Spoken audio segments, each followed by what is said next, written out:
Welcome to Table Talk.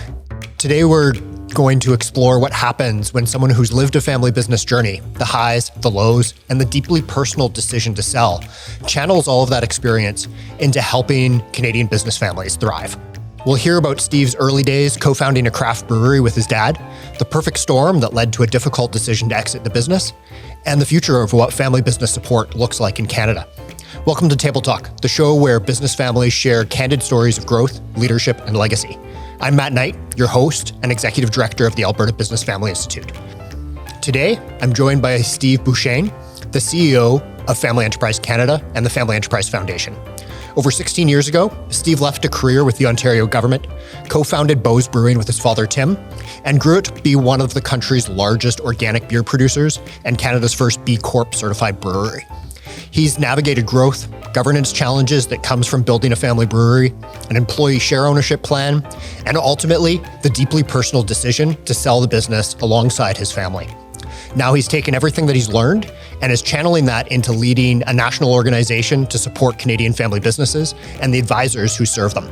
In full disclosure, Steve and I share a bit of a passion for things outside of the family business world. We both love beer enough to have started a brewery at one point, and our two organizations, ABFI and FEC, have been building a partnership that we're both really excited about. I'll warn you, this conversation might get a little personal.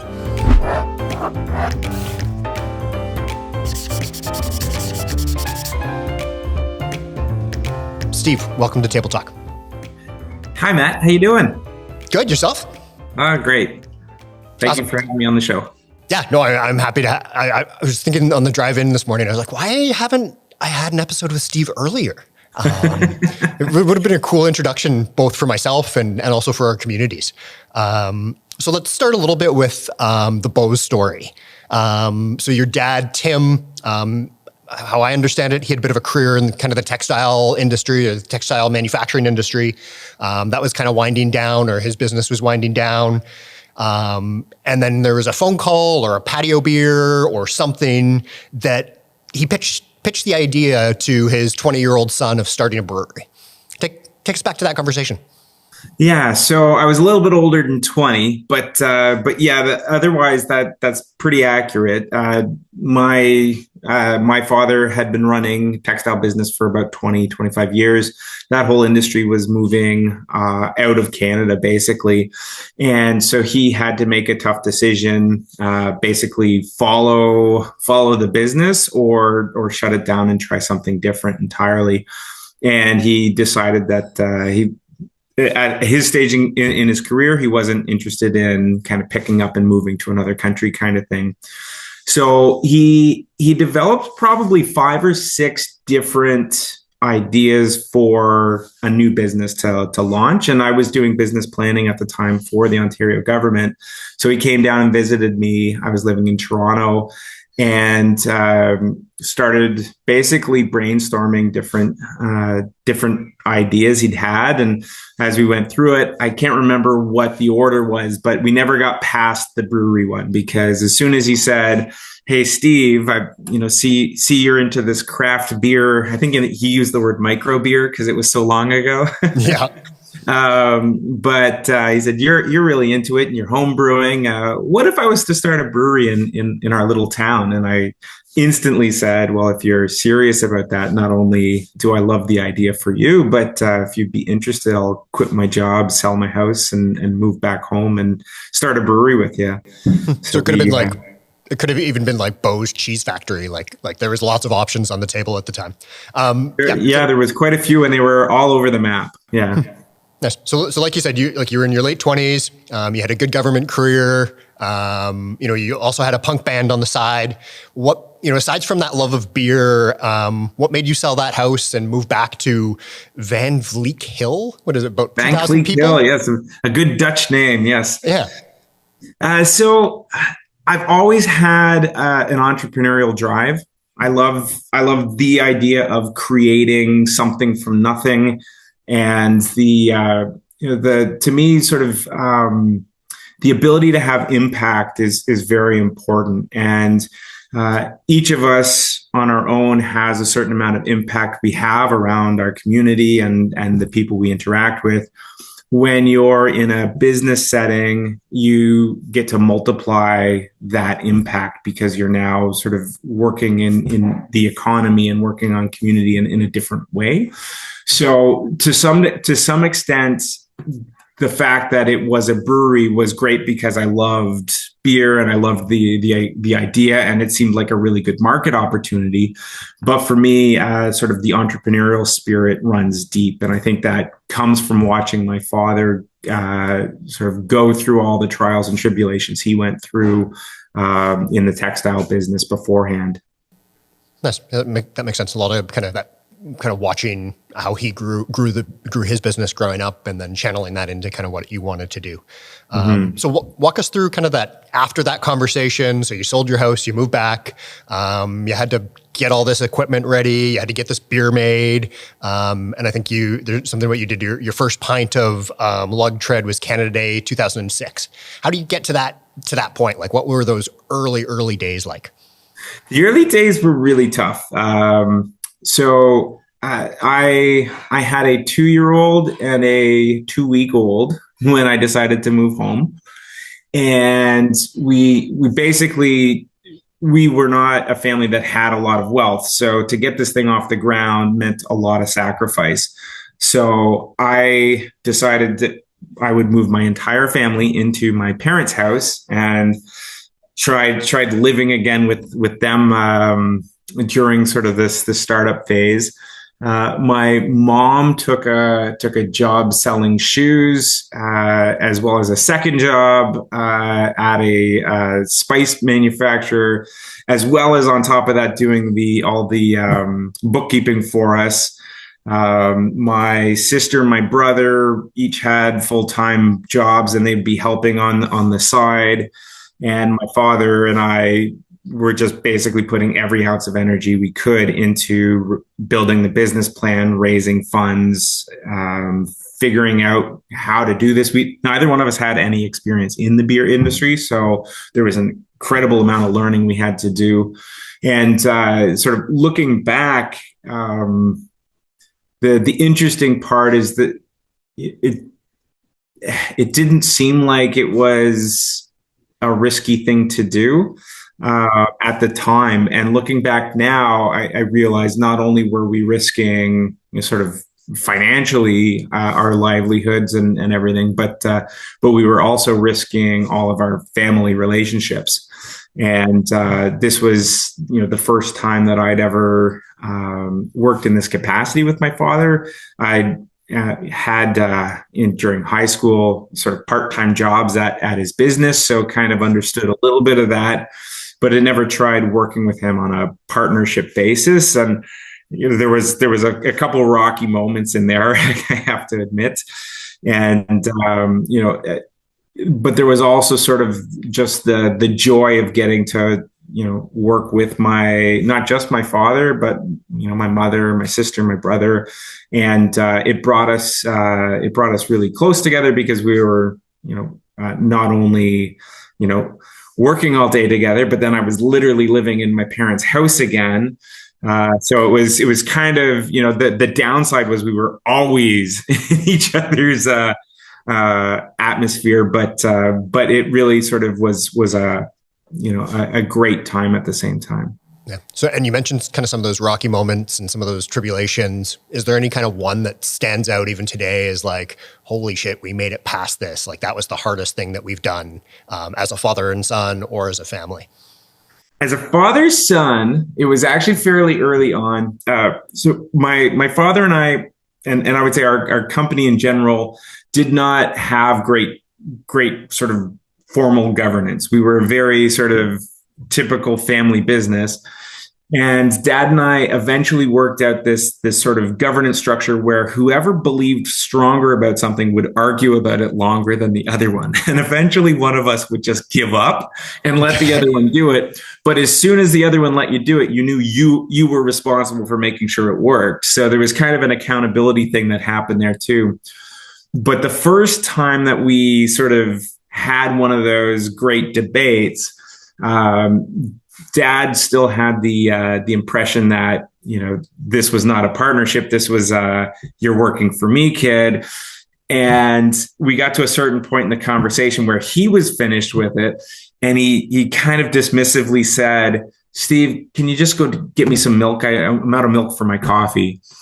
And I got in the car with the plan of just driving home, packing up, and moving back to Toronto because there was no way I was going to go back and work for someone that was going to send me for errands when he didn't like what I had to say. So I sat in the car for probably 5 minutes, did get the milk, brought it back, and then we had a conversation about the conversation and how things needed to shift. And it ended up being, a great conversation. And then from there, we kind of moved forward. But that was early on. That was the closest I ever came to saying, this is working together thing's just not going to work. And from the business side, we had so many ups and so many downs. Picking one would be almost impossible. Yeah, and we'll talk a little bit about that growth, but kind of early on, like, you went for a lagered ale and you went organic, both things that even in the marketplace today are relatively unique. What drove those decisions? Like, where did those come from? I think a lot of that came from an intuitive understanding of what was available already and just a belief that following others is not a great plan for success.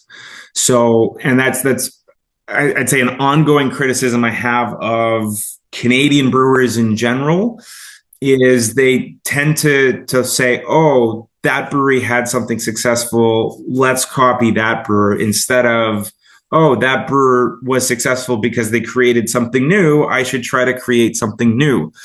And I think the funny thing is if you look at all the breweries in Canada that have succeeded, they've been the ones that did something no one else was doing. And yet so many other brewers play a game of sort of copy and paste.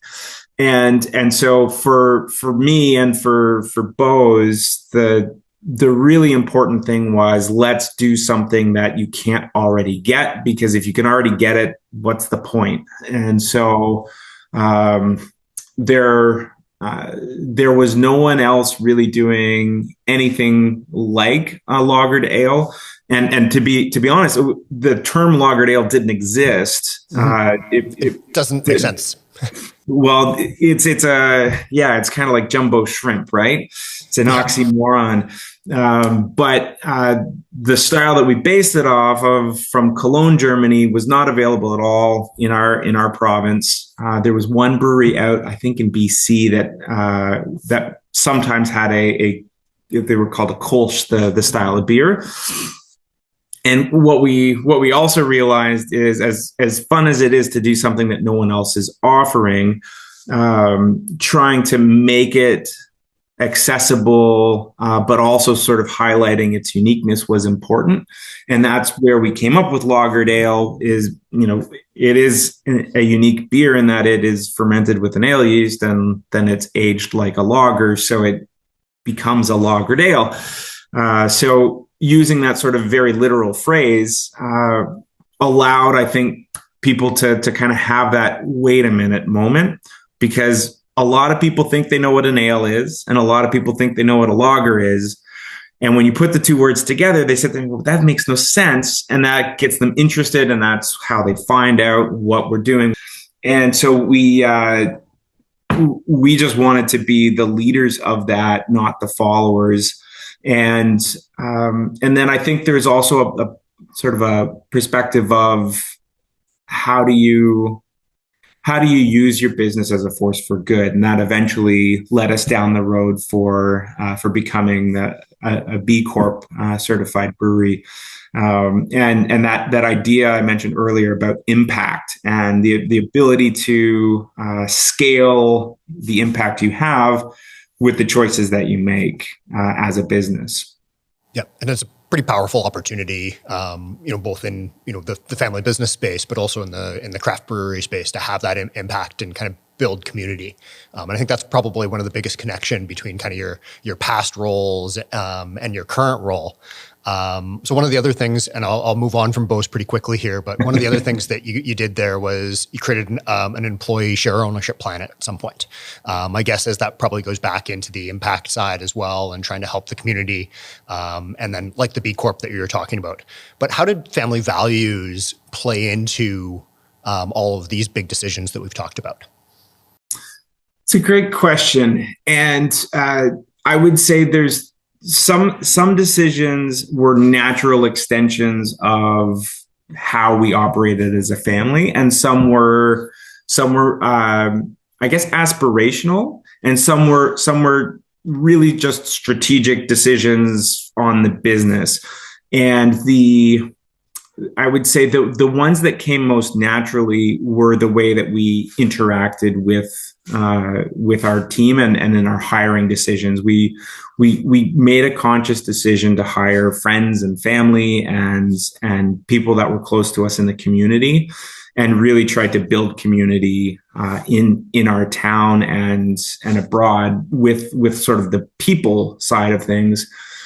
Things like organic were very aspirational because, like a lot of families in sort of 2006, we knew about organic, but we didn't necessarily know how to get organic food readily. You didn't necessarily understand the difference between conventional and organic, other than sort of at a very sort of consumer level. So there was a lot of things that we had to kind of grow into.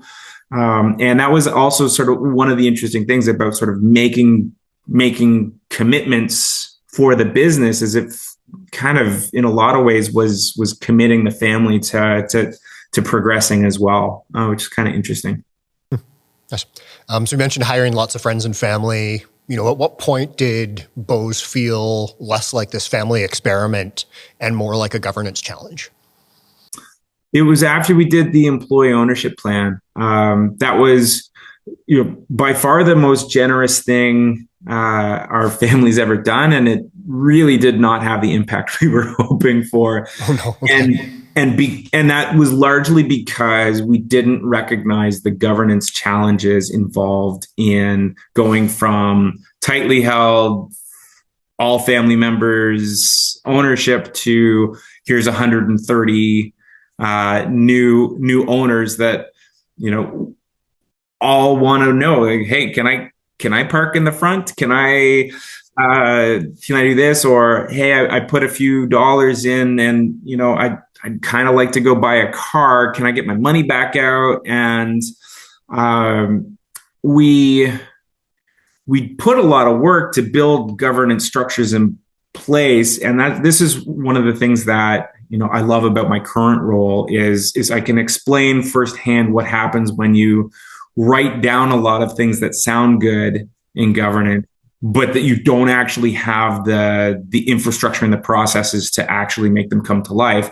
Because we had things written down, and then we'd make an exception here and then make an exception there. And every time we made an exception, things got more complicated and harder to explain to people. And it was a nightmare. It was a real nightmare. And this thing that we'd done to share the success with kind of everybody involved and keep them engaged ended up disengaging so many people, and it ended up destroying a lot of good that we'd created, which is really sad. And from a marketing perspective, it was great for the brewery, but from an actual implications and way that it ended up was really, really sad, if not tragic. And this is again, there's a lot of good you can do with ESOPs, and there's new kind of ESOP trusts that have developed since we tried doing it. So I'm not trying to say don't ever do an ESOP, but don't ever do an ESOP. Just kidding. But to go from very loose, informal governance to suddenly you've got 100 and some employees that all like the amount of governance that you need, and not being ready for that was one heck of a lesson for us to learn. Yeah, and that's been, in the family business side where I've seen things too, is the amount of work that it takes to prepare someone to be an owner, whether it's of a family business or an ESOP, is immense, and it's typically underestimated. Yeah, we did a lunch and learn. Yeah, you're like, oh, check, we're done. And then thought that was going to be fine, right? And then every time someone came in with what to us seemed like a ridiculous request, in retrospect was, a yellow flag, a warning sign that, this was not a great idea. And we needed to put a lot more effort in, but we at the time didn't recognize that. And that's really unfortunate. Wow. So kind of fast forward from there to 2002, you sold Beau's, or your father and you, or your employees and you, sold Beau's to Steam Whistle. Your dad would have been kind of late 70s or early 70s. You probably would have been kind of, I'm not going to continue to guess because I'm not very good at math in my head. Please don't make me feel so old. Yeah. Probably some impacts of the pandemic right after then. How did you come to the decision to sell this thing that, you still talk about so passionately? Yeah, so that was a tough one. It was a bit of a perfect storm hit us. So the brewery was struggling. This was now kind of 2 years into COVID. We'd gotten through the first year relatively well. And then our principal lender really started sort of pulling back some of the initial supports they'd provided during the first year of the pandemic. So we hit the pandemic over leveraged. So that's the first thing to say is, it seemed like it didn't matter because we were doing so well, and then suddenly it mattered a lot. And then first year of COVID, we lost 50% of our sales overnight, and suddenly all of the ratios were wacky. And we had 1 year of grace with our lender, and then the second year happened, and they were like, we're not so happy anymore. So we had to deal with that financial crisis. And then in the middle of that financial crisis, we had two family tragedies. I have two daughters from an earlier marriage, and their mother passed away without warning. So it was sudden and tragic. And 2 weeks after that, my wife was diagnosed with cancer, and we'd already gone through a transition period where my father had gone from day to day to sort of myself running as CEO. And so when all of this tragedy happened, I did not have the bandwidth to solve the financial crisis and solve the family crisis. I had to choose one or the other. So it was important for me to choose the family.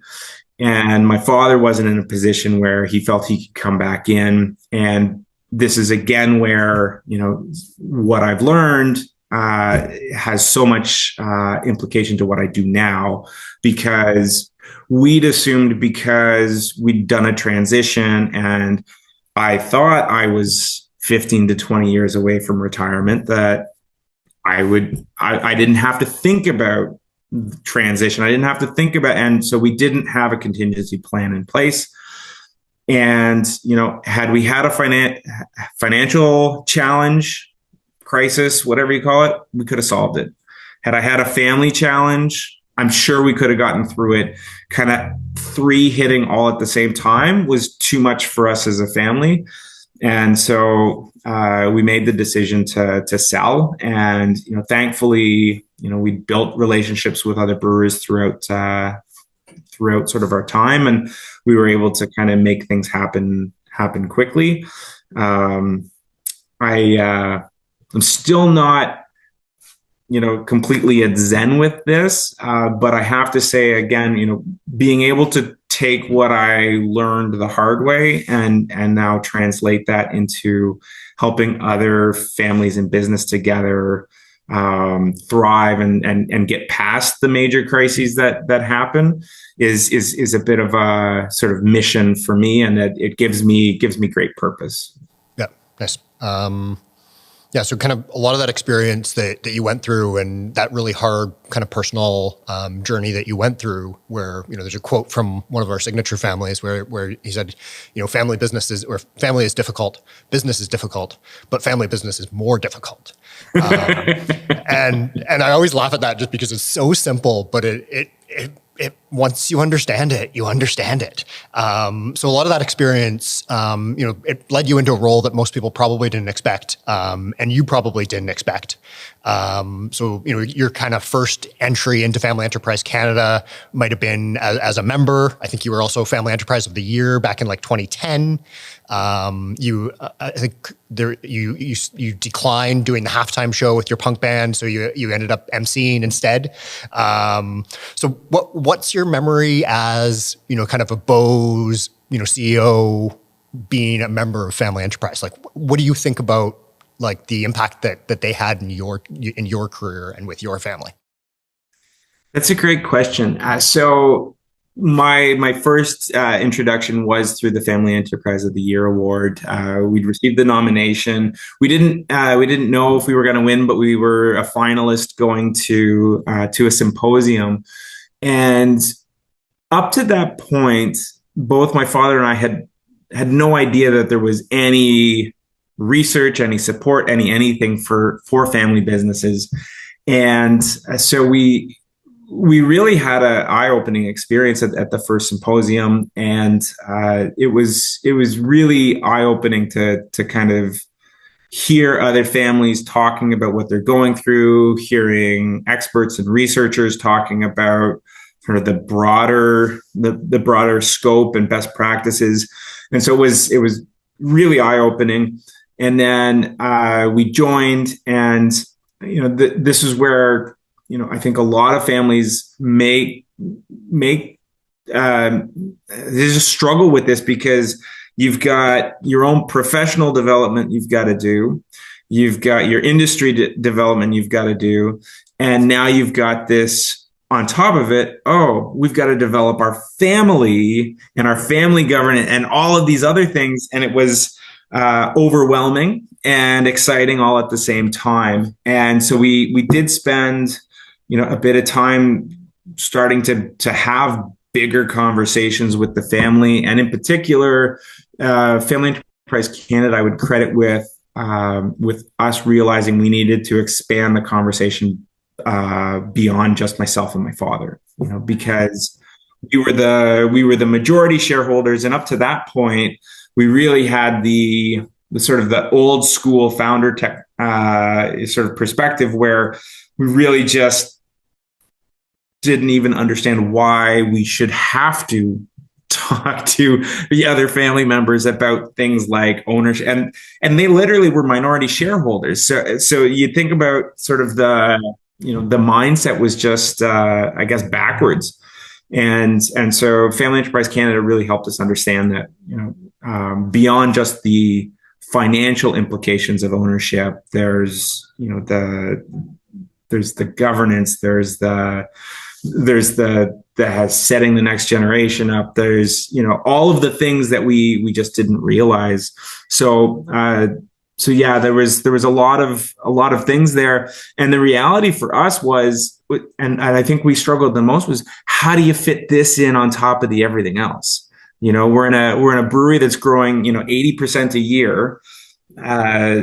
We've got to scale ourselves up, and now we got to scale the family up too. And it was such an overwhelming just quandary for us. Yeah, and it's like, how do you have time for building the business, let alone building the family, and then building the family business? Mm-hmm. So when you transitioned into you probably had a lot of options. Like, you could have taken the punk band on tour, you could have gone back to your government gig, you could have done a lot of different things. But what brought you to this decision to come and join Family Enterprise Canada? I'll start by saying I would not be able to manage to live off of what I would get paid being in a punk rock band. So that's a passion, but it's not a lucrative one. Okay, so the royalties aren't up to your expectations. No. I'll leave that to those that have a bit more people show up to their shows than I do, I suppose. But for myself, after leaving Beau's, I spent a year with the transition team to make sure that sort of things went smoothly and there was a good handoff. And then after that, I spent a good year trying to figure out what my next steps would be.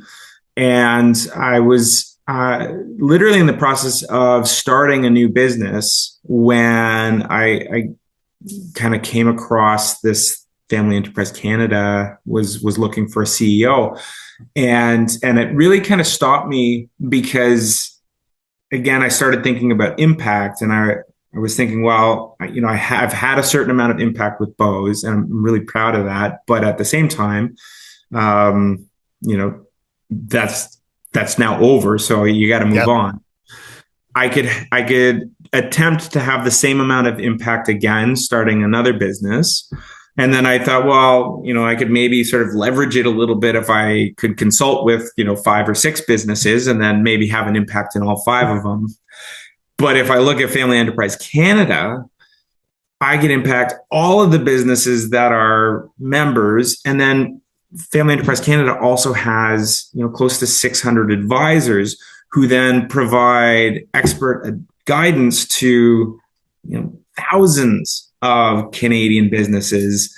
And the idea of the scaling of that impact was just kind of too intriguing for me to just walk by.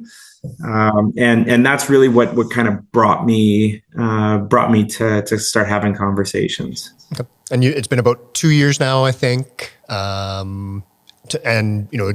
Probably lots has happened over the last 2 years, but if you kind of think about, maybe under that lens of impact, or just kind of in general, what are you most proud of over the first 2 years? There's a lot that I'm proud of. I think I'm proudest of the team.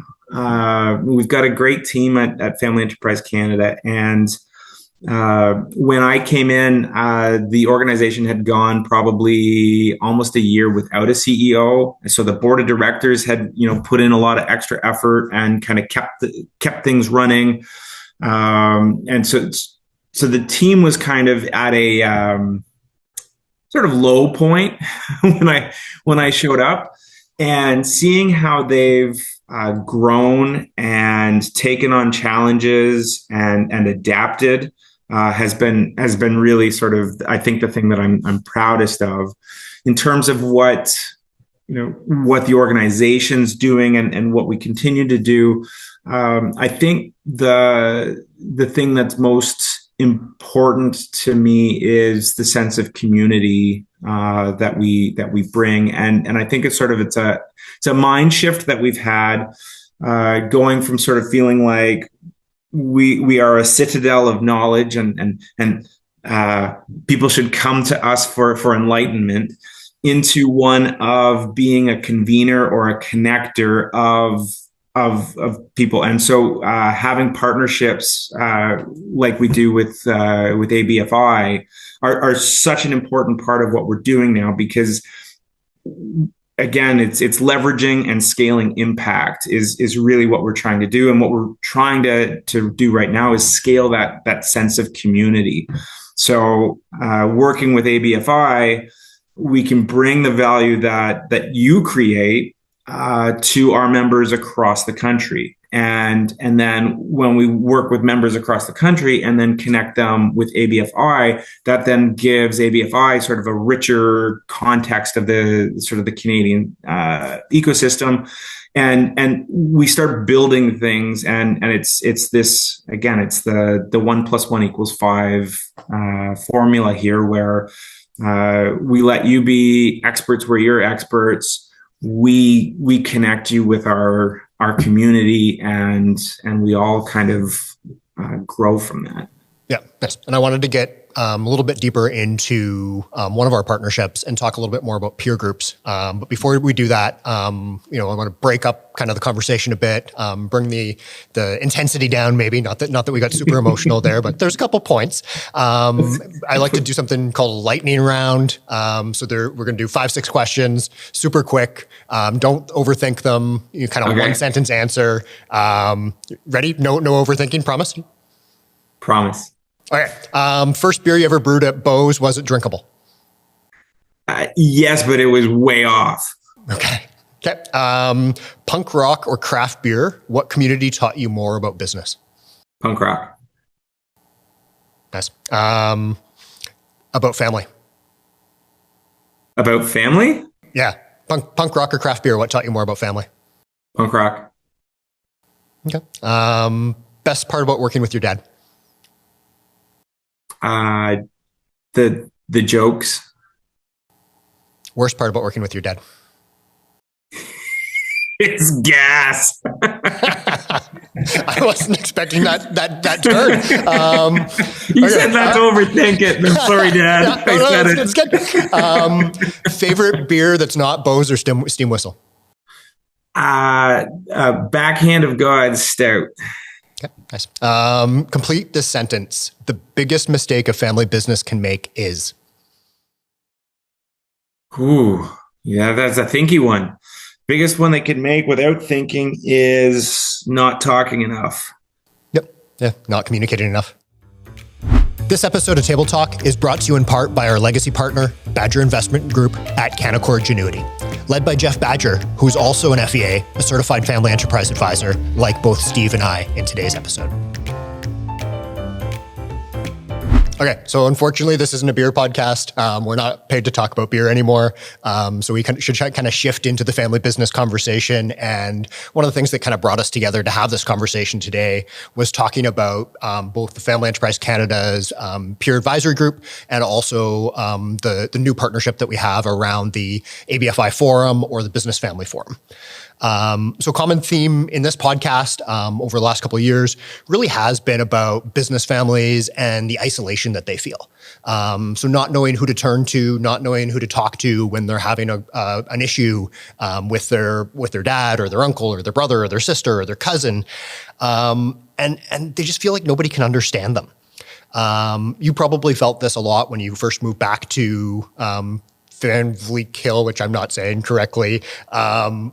How did you deal with this at Beau's? Like, what was your network? What was your network in the early days around that kind of peer support?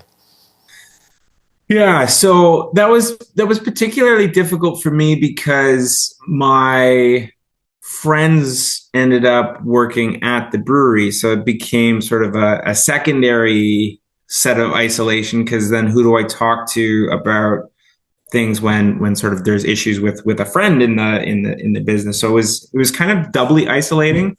And I think one of the early mistakes I made was talking too much about one family member to another family member, or a family member to a friend, and kind of I got to see in real time why you shouldn't do that, because it creates so many unpleasant dynamics and it creates more problems than you can imagine.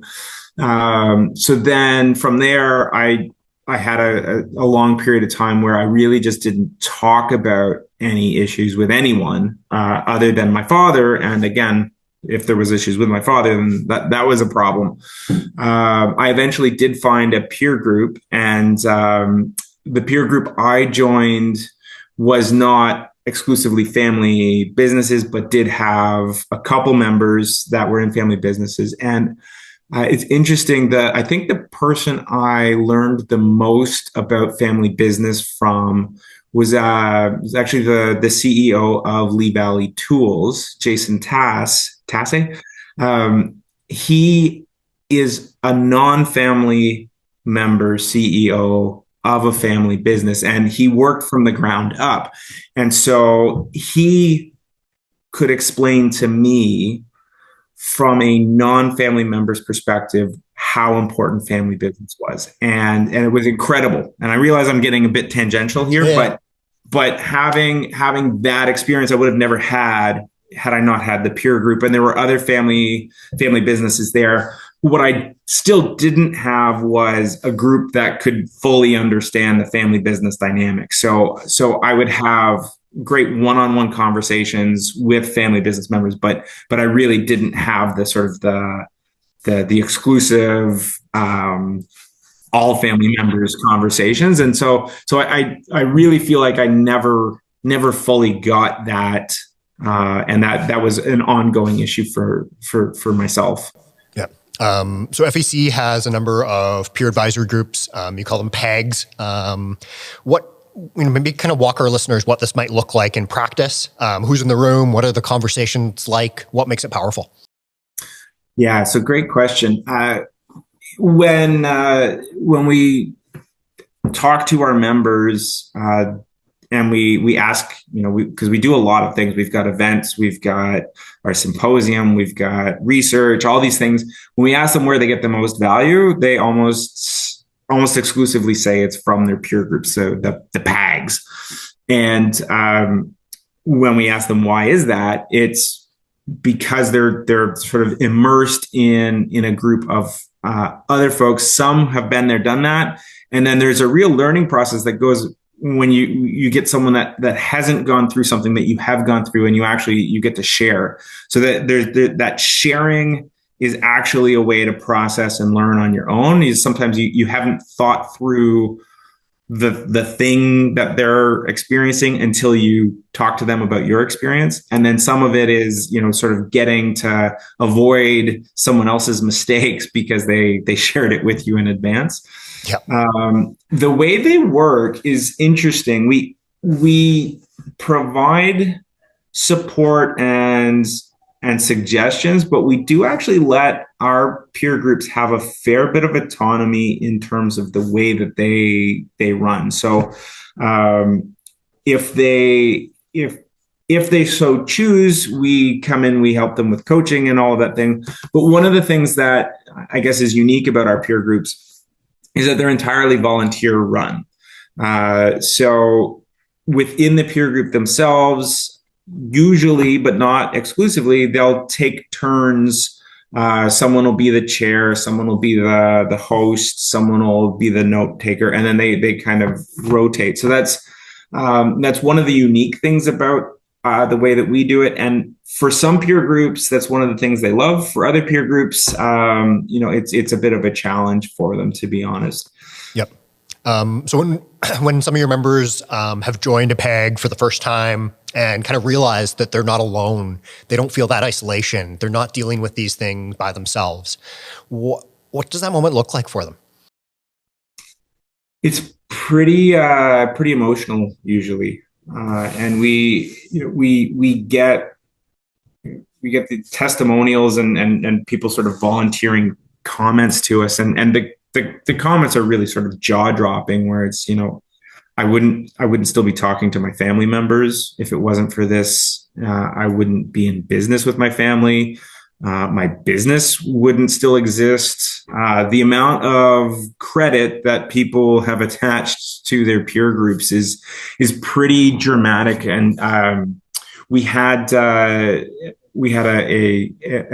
Ottawa-based live event where someone discussed sort of a 10, 15-year journey that they had with their peer group, and riveting stuff and just sort of jaw-dropping things. And what was really interesting to me is every single member of the peer group came to that. They knew the story inside and out because they've lived it alongside of the presenter, but it didn't matter. Like, they were there to support them through this part of the journey as well. And so the sort of the connections that get forged in these are sort of, some of the strongest you'll ever forge with a non-family member, yep. And it's because you're, for a peer group to work, you have to be super vulnerable. And when you are super vulnerable with people and they accept that, you build this level of trust that you just don't build with anyone else that's kind of on a superficial basis with you. So it's deep, deep relationships. Yep. Yeah. And I think both of us, having been in our own peer groups in the past can attest to that, kind of that lifelong connection, but also that vulnerability and the importance of that. So as I talked about, one of these ways that one of the ways that our two organizations have really started to come together and work together is with the Business Family Forum. You've called it the PAG Plus a couple of times. So what it is it's a facilitated peer group that basically takes that similar PAG model, but adds in a facilitated approach that's aided with family business curriculum and research to help kind of accelerate that learning and that knowledge and that sharing. And, there's a little bit of vulnerability there when I approached you with this idea, because I was actually really worried that you were going to shoot it down and you thought you would see it as competition, and was really kind of happy with, how open you were with expanding our partnership and taking a look at this. So how do you see these two things helping each other? So kind of the PAG and the Business Family Forum.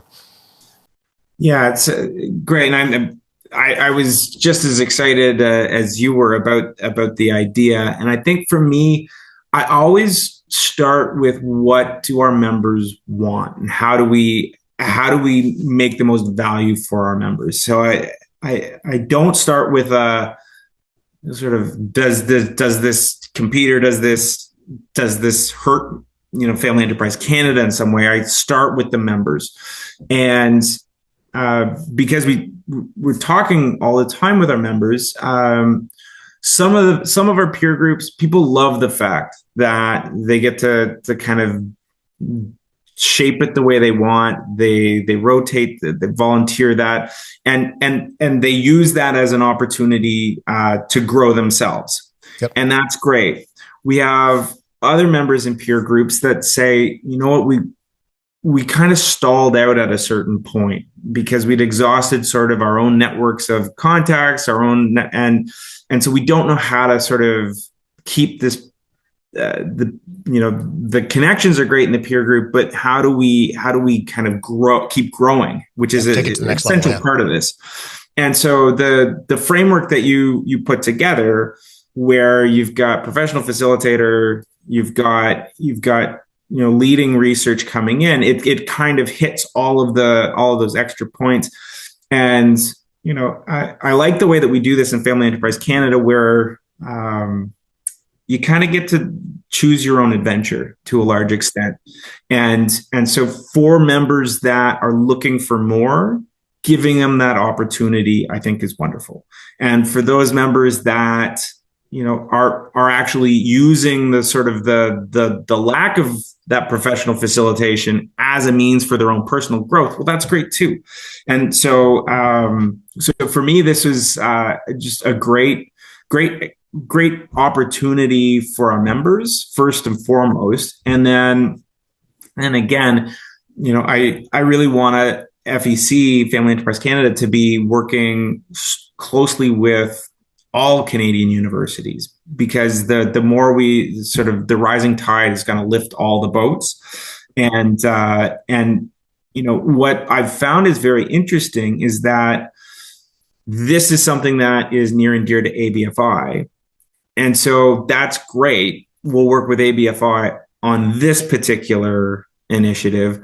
Ivy really wanted to do a case competition, so we're working on that with them. And then every university has their own focus and their own expertise. So it's not like we're sort of just carbon copying the same thing across the country. It's more like we're taking these great works that each of the universities is doing, and then leveraging that for everybody's benefit. So the fact that you're interested and willing to do that, and then for the other folks as well, I think this is where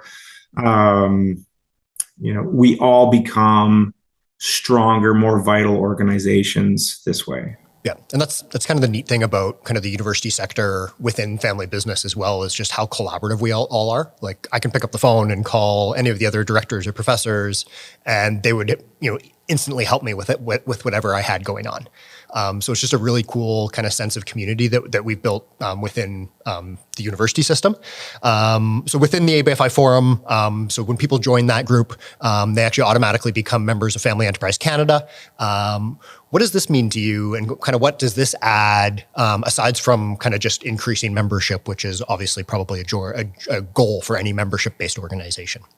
Mm-hmm. And for us, growing family members is vitally important for us. We know that there are thousands of Canadian family-run businesses, and we do not have thousands of members. And when families find out about us, that we tend to get this, how come I never knew this existed kind of moment. And so bringing awareness is great, but I think sort of there's more than one way that this is important for us as an organization. But I'd say the first and foremost one is every new peer group is that many more families who are increasing their likelihood of thriving through to the next generation. And that's mission central for us. And so again, I talk a lot about scaling our work. And this is where, if this partnership does what we both think it will, it's going to allow us to scale both of our efforts in a unique way. Because I know you're starting with one peer group, but if this can grow, then every time we get another peer group, that's that many more families that are more likely to succeed across the next generation. And that's really how I see our members on the family side in particular, is these are families that are actively engaged in reducing the risk that comes with generational succession, and they're investing in the likelihood that their family will continue to thrive. And that's the ability to work with a partner to then provide the resources and guidance for those families. That's huge. Yep. Yeah. And I'm so excited for kind of the Business Family Forum to launch in Edmonton, which is pretty soon. And then for us to kind of expand into Calgary, and then outside of Alberta with some other peer groups as well. So if someone's out there kind of listening right now and they're thinking, well, I don't have anyone to talk to about this, about what's going on through my family business. And aside from joining Family Enterprise Canada or joining the Business Family Forum, what's your message to them? Someone that's not currently part of it? Yep. Well, I guess my message is really to think about what you're doing to mitigate your family's risk. And I think this is what I've come to realize is a lot of family businesses kind of think about it purely from the operating company's perspective. And I really encourage you to think of it in terms of a family perspective, of which the operating company is sort of generating a lot of your livelihood, but it's also you've got risk in the company. You also have risk in your family. And the question is, what are you doing to invest in your family's success? And if you've got a great answer for that, then that's awesome. Please share it with us. Yeah. And if you haven't, then this is where I would say sort of it'd be well worth considering joining one of these forums, one of these peer groups, because there's I can't think of a better way to reduce your risk as a family. Insurance will help on a financial side, but this is your insurance for sort of the actual humans in your family. Nice. So peer groups definitely, that community side definitely is, like you just said, that insurance for your family. But that's just kind of one side of the equation too. The other part, as we see it, is kind of that structured programs. So I want to shift gears a little bit, just to talk a little bit about another partnership that we have, where ABFI and FEC are relaunching a program called Roadmap. So Roadmap is a legacy program. We offered it for, kind of 14 years in Edmonton with over 350 participants. And it was a huge impact in a lot of these business families and a lot of the ones that are, common names in Alberta now. And we're really excited to kind of bring Roadmap back. What do you think Roadmap would have done for you and your family, early on in your process or midway through your process? Yeah, great question. And I think this is one of the things I learned is that if early on, we hadn't had enough time to kind of understand that we needed it. So early on, it probably wouldn't have had any impact because we thought we knew everything and didn't need to know any better. It was kind of at about the midway point where suddenly, even though the business was still incredibly successful, we were seeing all sorts of issues that I now know are quite common with families in business together. But at the time, we didn't have a language for it. We didn't have a process to resolve any of the issues. And so it was just the family was getting, more and more friction and more sort of distant from each other.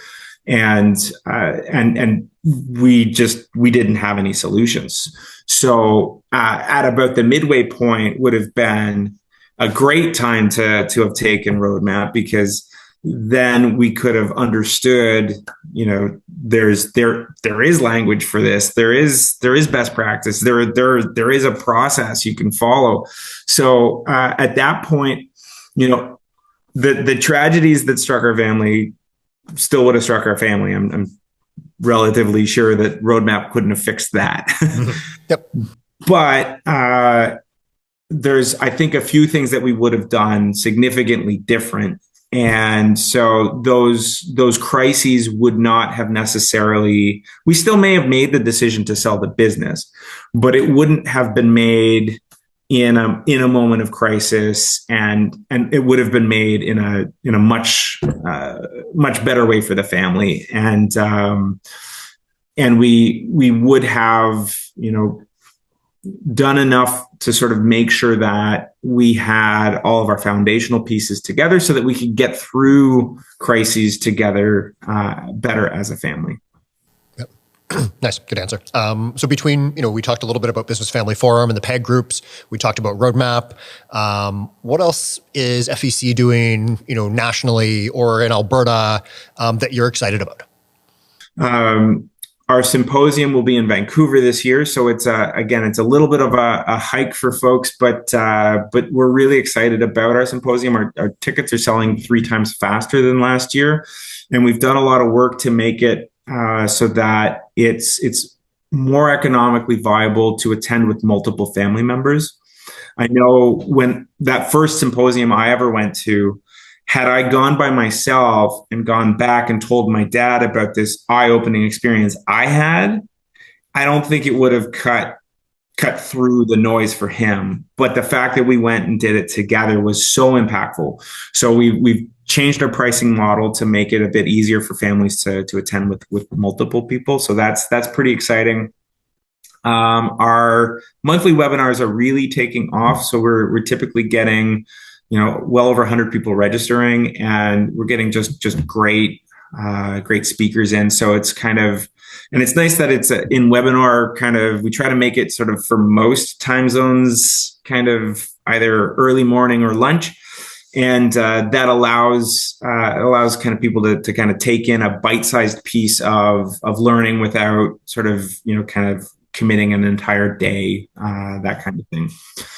And then our peer groups we're still adding more of our kind of non-facilitated peer groups as well. So that's another thing we're really excited about. And beyond that, there's a million other things, but I'll start to feel like I'm just going down a list here at a certain point. Okay.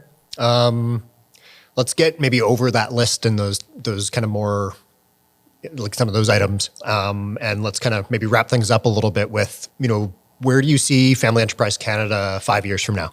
What would make you proud? Like what kind of legacy are you hoping, or what kind of impact, let's use your own language from before, what kind of impact do you think you'll be able to make within FEC in 5 years? What does that look like?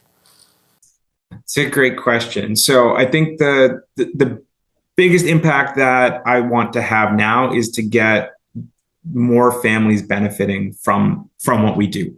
So it really is, driven by family membership is I think where the impact will be greatest, and where, my legacy will be greatest, because I'm fully convinced that families that are part of our community have so much higher chance of success than those that don't. And it doesn't mean that the crises aren't going to happen. It means they're going to be better able to weather those crises. So the more families we can get in the community, I think the more impact we're going to have. But then I think there's a lot of work that we're doing. We also have, haven't really talked much about our advisor training programs. We run a training program for advisors to family businesses called the Family Enterprise Advisor. And that is another way we have tremendous impact, because what we've learned is a lot of advisors give terrible advice to families. And the reason they do that isn't because they don't technically know their stuff. They know, whether it's insurance or accounting or legal or psychology, they know their stuff inside and out. What they don't know is family dynamics, and they don't understand what families are going through. And so what ends up happening is they give advice that's technically sound and destroys a family. And so the other way that I'm really looking to scale the impact here is I want to make the Family Enterprise Advisor Program no longer just a Canadian program. I want to make that a global program. So I'm hoping to kind of expand that around the world, because we know it's best in class, and we know that no one else in the world is offering anything like it. So we also recognize that not enough families in Canada understand that this exists, and kind of similar to sort of, you wouldn't hire an accountant that didn't have a designation. So many families are hiring advisors that don't have their Family Enterprise Advisor designation, and they don't understand the risk that brings their family. So, and again, this is kind of, I guess, an interesting Canadian phenomenon, but I think it's fairly global. But it's harder to kind of believe something's as good as it is until you know that it's been adopted in other places. So that's a big part of the reason why I want to make this a global standard, is so that more Canadian families recognize how important this is. And I think between bringing more Canadian families into our overall ecosystem and bringing the Family Enterprise Advisor program to the world, I think that's where Family Enterprise Canada is going to have its biggest impacts. Nice. So one of the questions I like to ask, it's typically not near the end, but if you kind of have one book recommendation or one big course that you've taken that isn't the FEA program, what that you often recommend to families or friends or colleagues or business families, what's that book and why? So from a book perspective, it's not specifically for family businesses, but Hard Thing About Hard Things. The Hard Thing About Hard Things is great for kind of people going through crises and or really difficult times. And so that book has really resonated with me. Steve, thank you so much for joining me today and for making the time to kind of share your journey, both from that kind of initial conversation with your dad about picking what business you were going to start. I'm happy it was beer. I'm happy it led you here. We're really proud of the partnership that we built with FEC over kind of the decade that the organizations have worked together, and the partnership kind of outlasts both you and I. We're has been around a lot longer than that. I really should actually start doing these podcasts over beer, but that might not work for every single guest. Yeah, so thank you very much. And yeah, thanks for being on Table Talk. Yeah, thanks, Matt. It's been great talking to you, and looking forward to seeing all the things that we're working on come to fruition.